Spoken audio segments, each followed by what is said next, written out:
मैं सौरभ भारद्वाज मैं आतिशी मार्लिना ईश्वर की शपथ लेता हूँ कि मैं विधि द्वारा स्थापित भारत के संविधान के प्रति सच्ची श्रद्धा और निष्ठा रखूंगा। सत्य निष्ठा से प्रतिज्ञान करती हूँ कि मैं विधि द्वारा स्थापित भारत के संविधान के प्रति सच्ची श्रद्धा और निष्ठा रखूंगी। मनीष सिसोदिया और सत्येंद्र जैन के इस्तीफे के बाद दिल्ली मंत्रिमंडल में खाली हुए 2 मंत्रियों की जगह सौरभ भारद्वाज और आतिशी ने ली। राजनिवास में एलजी ने दोनों मंत्रियों को शपथ दिलाई और उसके बाद में दोनों मंत्रियों के विभागों का बंटवारा भी हुआ। आपको बताते हैं किसको क्या मिला है। आतिशी को शिक्षा, पीडब्ल्यूडी, पावर, टूरिज्म मिला, तो वही सौरभ भारद्वाज को स्वास्थ्य, अर्बन डेवलपमेंट, वाटर और इंडस्ट्री ये विभाग दिए गए हैं। बड़ी बात यही है कि दोनों ही मंत्रियों ने अपने पद की शपथ लेने के बाद ये कहा कि पिछले 75 सालों में यानी कि आज़ादी के बाद से देश में शिक्षा और स्वास्थ्य के मामलों में किसी भी सरकार या मंत्री ने जो काम नहीं किया उससे अच्छा काम जो है मनीष सिसोदिया और सत्येंद्र जैन ने किया। लेकिन केंद्र सरकार ने झूठे मामलों में उनको फंसाकर जेल में डाल दिया है। साथ में ये भी दोनों मंत्रियों ने दोहराया कि उन्होंने भले ही मंत्री पद की शपथ ली हो, उनके विभागों को लिया हो, लेकिन जिस तरीके से भगवान श्री राम 14 साल के लिए वनवास गए थे और उनकी अनुपस्थिति में भरत ने उनके खड़ाऊ को रखकर उनके शासन राजपाट को चलाया था, वैसे ही जो मंत्री हैं दोनों के दोनों वो ये कामना करते हैं कि जल्दी दोनों मंत्री जेल से छूटकर आए, अपने वापस जो अपना विभाग है उसको संभालें। तब तक जो है ये तमाम जो विभाग है इनकी जिम्मेदारी ये दोनों मंत्री लेंगे, काम करेंगे। लेकिन यही बताने की कोशिश की गई है कि भले ही दोनों मंत्री जो हैं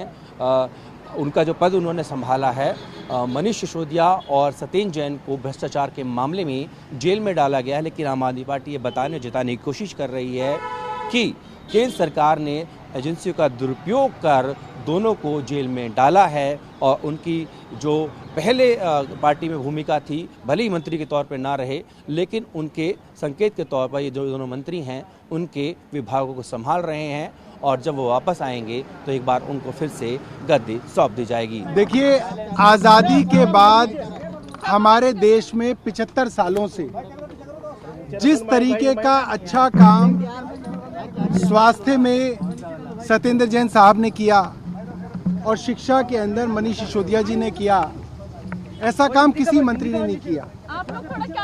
मगर केंद्र सरकार ने षड्यंत्र करके आज इन दोनों को जेल में डाला हुआ है और कोई बहुत अच्छी परिस्थितियां नहीं है जिस पे आज हम लोगों ने जानकारियां और जिम्मेदारियां जो हैं संभाली हैं। जैसे भगवान राम जब वनवास गए तो 14 साल तक उनके भाई भरत ने उनका कामकाज संभाला, तो मैं और आतिशी भी उसी तरीके से मनीष जी का और सत्येंद्र जैन साहब का काम संभालेंगे और ईश्वर से ये निवेदन करेंगे, प्रार्थना करेंगे कि वो जल्द से जल्द जेल से रिहा होकर आएं और अपना काम वापस संभालें। What will be your priority, Saurav? You've been given this crucial ministry of health, urban development, water and industry. 3 बड़े महकमे जो हैं अरविंद केजरीवाल जी के फ्लैगशिप महकमे बताए जाते हैं। हेल्थ और एजुकेशन हमेशा से रहा है और दिल्ली के अंदर अब यमुना पे काम करना, यमुना की सफाई करना, यमुना को साफ और निर्मल बनाना और हर घर तक पानी पहुंचाना, ये हमारे जो है बेसिकली एजेंडा रहेंगे। और जो काम पिछले कुछ दिनों से थोड़ा स्लो हुआ है, क्योंकि जिस तरीके से केंद्र सरकार हमले कर रही है, दिल्ली वालों के काम को स्लो करने की कोशिश की गई है, उनको तेजी से करेंगे। आपकी शिकायत होती है कि एलजी काम नहीं करते, नीला माइक तो नीचे करवाई, फाइलें रुकी पड़ी हैं कई सारी, वो कैसे किया? अब एलजी साहब से तो हम लोग निवेदन ही कर सकते हैं कि एलजी साहब हमें और दिल्ली वालों को काम करने दें, काम बेहतर हो जाए। अब आगे जैसा होगा वो आपके सामने आएगा। What will be the biggest challenge, Saurav, given the time that you are joining as a minister, with the kind of credibility crisis that your government may have in the eyes of some people? What is the biggest challenge that you have? देखिए, केंद्र सरकार हर कोशिश करेगी काम को रोका जाए और पिछली बार दिल्ली वालों ने हमको मौका इसलिए दोबारा दिया क्योंकि वो लोग रोकते रहे और हम काम करते रहे। और जब जब कोई सरकार रोकने की कोशिश करती है तो लोगों को भी ये बात समझ में आती है। और इन विपरीत परिस्थितियों के बावजूद अगर हम अच्छा काम करते हैं तो लोगों का आशीर्वाद हमें मिलेगा। दूसरा मौका है जब आप ये पदभार संभाल रहे हैं, क्योंकि जिस तरीके से अभी स्थिति है उसके बीच में कितनी मुश्किलें आने वाली हैं या कितनी आसानी रहेगी आप लोगों को काम को आगे बढ़ाने में, क्योंकि जो आपने जिस तरीके से कहा हेल्थ जो है वो एक बहुत बड़ा मौका है जिसमें आम आदमी पार्टी को साबित करना होता है। देखिए,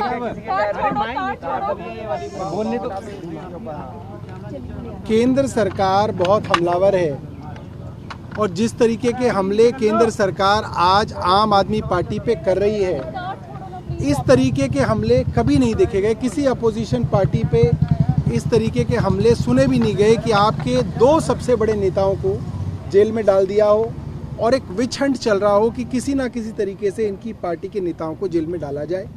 तो परिस्थितियां बहुत जो है अच्छी नहीं है, मगर पहले की तरह इस बार भी दिल्ली वालों के लिए काम करेंगे। So will you be able to fill in the shoes of Manish and Satyendra Jain? आपको लगता है कि आप कोशिश करेंगे। देखिए, केंद्र सरकार ने दिल्ली सरकार के 2 वरिष्ठ मंत्री, हमारे पार्टी के 2 सीनियर नेताओं को, मनीष सिसोदिया जी को और सत्येंद्र जैन जी को झूठे केसेस और झूठे आरोपों के तहत जेल डाल दिया।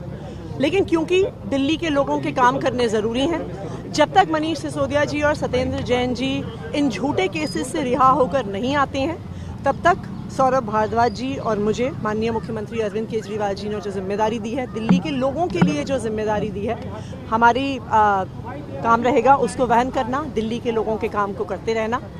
जैसे जब भगवान श्री राम को वनवास हुआ था तो उनके छोटे भाई ने उनकी खड़ाओं को रखकर 14 साल तक शासन किया था, उसी तरह से जिस प्रकार मनीष सिसोदिया जी और सत्येंद्र जैन जी ने दिल्ली सरकार में दिल्ली के लोगों के लिए काम किया है, जब तक वो दोनों इन झूठे केसेस से छूटकर बाहर नहीं आते हैं, तब तक हम ये जिम्मेदारी संभालेंगे।